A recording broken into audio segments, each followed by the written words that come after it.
Have you thought about being a freelancer? Well, today on The Journey, we'll be talking about 9 freelance jobs for you aspiring entrepreneurs.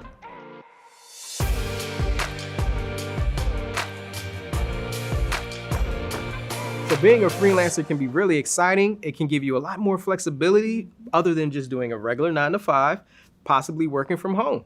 For instance, now Emma isn't a freelancer, but you do work from home, right? I do work from home, yeah. So tell us about it. I should probably consider being a freelancer now that I'm thinking about it, because there is a lot of flexibility. And don't worry, boss, I still get everything done. But I think about, during my day, like what I fit in that everyone else has to wait until after their 9 to 5. Doctor's appointment. Yeah. Or even like productive things. Like I cook a lot because I'm at home. And think about it. I could start a whole vegan cooking thing about tips and tricks in your kitchen just while I'm making my lunch because I'm remote. So our first job on the list, blogging. You can write about things that you're passionate about, things that you can just talk about all the time without even doing a whole lot of prep work. But it does take some time to grow your audience. So before you think about getting your own website, there are some free ones that you can just get right on now and start to build your audience. LinkedIn, Medium. Those are some popular sites that don't cost anything. And again, you can just get it rolling and get people interested in what you're talking about. In that same vein, number 2, ghostwriting. You can write on behalf of others in many different reasons for, say, memoirs or writing speeches or even other blogs.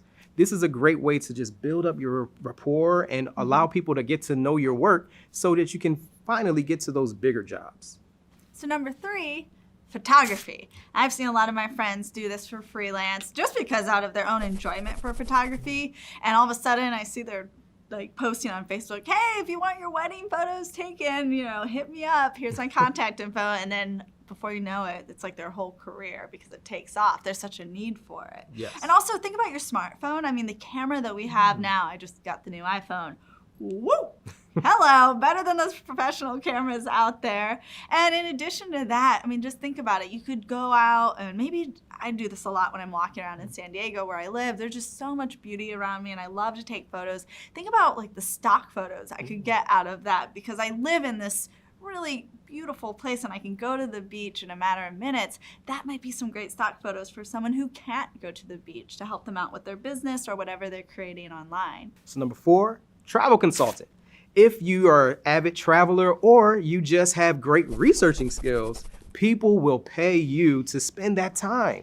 If you think about it, the last time you booked your travel, you think about the flights, you think about the housing, you think about the things that you're going to do. A travel consultant can take away all of that time so you can do other things and they can do that for you. I don't know about you, Sam. I just like to wing it. Just book the flight, maybe just one way. Classic and then Emma. See what happens when you get there. What's the worst that could happen? You overplan and there goes the adventure. But yeah, back to consulting and planning out your trip.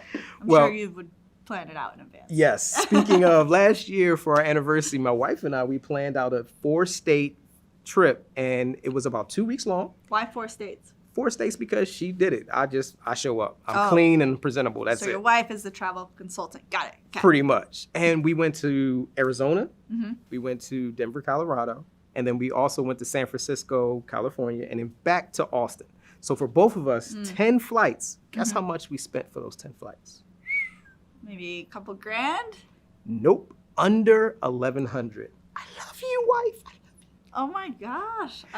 I'm impressed because Right? I've spent that much on just one trip to one place. Yeah. So as you can see, having someone that can do all of that research for you can save you time and money along with that frustration. Absolutely. Travel consultants are an awesome in-demand job to have. Yeah. So number 5, social media marketing. This is something that affects businesses of all sizes. And what a lot of those businesses of all sizes can relate on is I don't have a lot of extra time. And then social media, as we both know, is that it's so important for your marketing, your spreading word of mouth to attract new customers. Also, customer retention. Social media is key.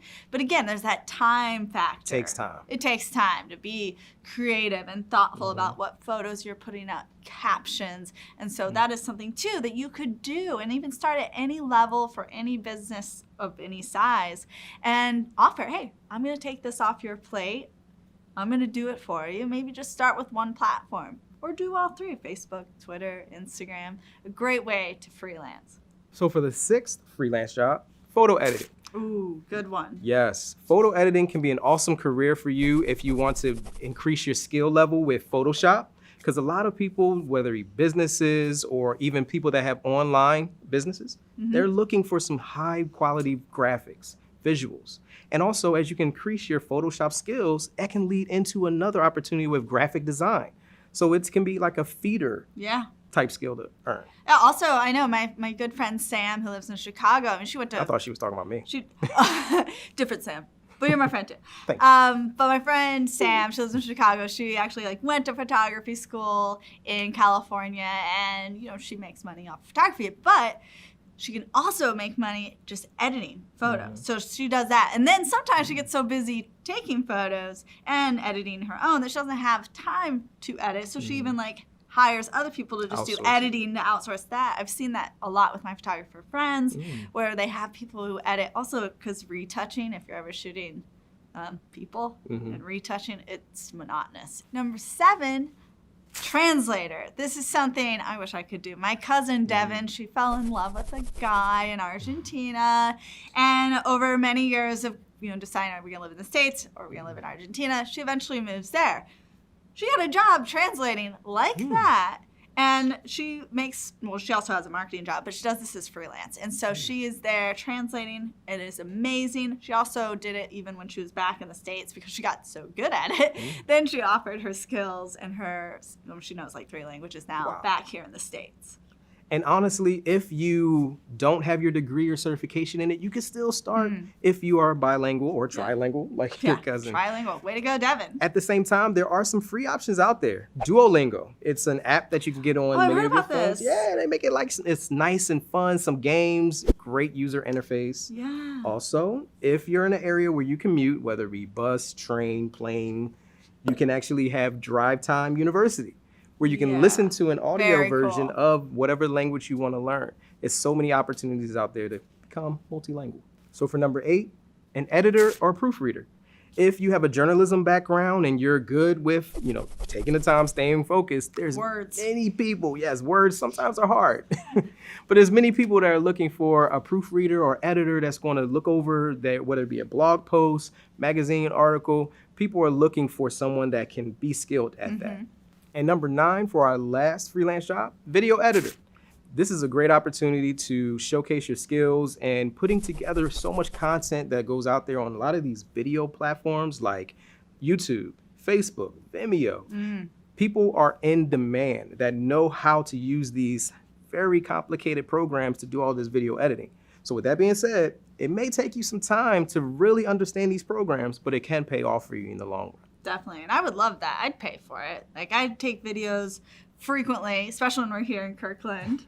And I just think, I just want to get that video out there. So I just send it. And then when I watch it later, I'm like, oh man. Could have added something. Could have added something to that, taking a little bit more time on it, but I want to. So I would definitely pay to have someone do that. But 3 people maybe. So whether you're looking to become a full-time freelancer or just some part-time side work, these are some options that you can think about in getting into the freelance work. Also, getting into freelance work, it may take some time to build up your clientele, so you may have to do multiple ones. Like Emma mentioned, you can do photography and photo editing. You can... And then blog about it. Exactly. You can mix and match a lot of these. But also, as you increase your skills, that makes you more in demand, and because it is competitive out there. Very. But it's a good thing to think about as you increase your skills, not thinking about how much money you make per hour, but getting paid for the value you bring to the hour.